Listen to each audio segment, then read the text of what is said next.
எல்லாருக்கும் வணக்கம். வாழ்க வளமுடன். இன்னைக்கு உளுந்தங்கஞ்சி எப்படி செய்யறதுன்னு பார்ப்போம்.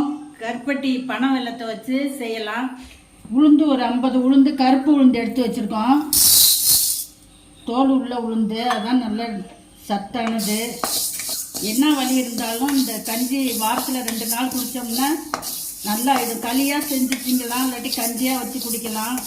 வர்ற வரைக்கும் இந்த மாதிரி வறுத்துக்கணும். ஆஃப் பண்ணிடுவோம். கொஞ்சம் பச்சரிசி எடுத்து வறுத்துக்குவோம். ஒரு டேபிள் ஸ்பூன் போட்டுக்குங்க. போதும். கொஞ்சம் சூடானோன்னே எடுத்துடலாம், ரொம்ப புரிய விட வேண்டாம். 3 ஏலக்காய் எடுத்து வச்சுருக்கேன். சுக்கு கொஞ்சம் எடுத்து வச்சுருக்கேன். மிக்சியில் அரைச்சி எடுத்துகிட்டு வந்துடலாம். அதை இந்த மாதிரி பவுடராக அரைச்சி எடுத்து வச்சுருங்க. கருப்பட்டியை போட்டு நல்லா நுணுக்கிட்டு காய்ச்சிக்கணும். ஏன்னா அதில் தூசிலாம் இருக்கும். வறுத்த அரிசியும் உளுந்தையும் இதில் சேர்த்து அரைச்சிட்டு வந்துடுவோம். நல்லா இந்த அளவுக்கு நேவாக அரைச்சிங்க. ஆட்டுக்குட்டி என்னடி வேணும் உனக்கு? மழை பெஞ்சோன்னே இங்கே வந்து நிற்கிறான். பனை வெல்லத்தில் தண்ணி ஊற்றிக்கலாம். ஒரு 1/2 டம்ளரு பனை வெல்லம் முழுகிற அளவுக்கு தண்ணி ஊற்றிருக்கேன். ஸ்டவ்வில் வச்சுக்குவோம். நல்லா ஒரு சொம்பு தண்ணி ஊற்றிக்குவோம். கொதிக்கட்டும் தண்ணி. பாலெல்லாம் கரைஞ்சிருச்சு. ஸ்டவ்வை நிப்பாட்டிக்குவோம். தண்ணி கொதிக்க ஆரம்பிச்சிருச்சு. மாவு போட்டு கிண்டிக்கலாம்.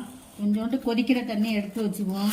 கொஞ்சம் பத்தாதுக்கு அப்புறம் ஊற்றிக்கலாம். வேணும்னா கொஞ்சம் கொஞ்சமாக போட்டு கிண்டிக்கலாம். கட்டி விடாமல் கிண்டணும்.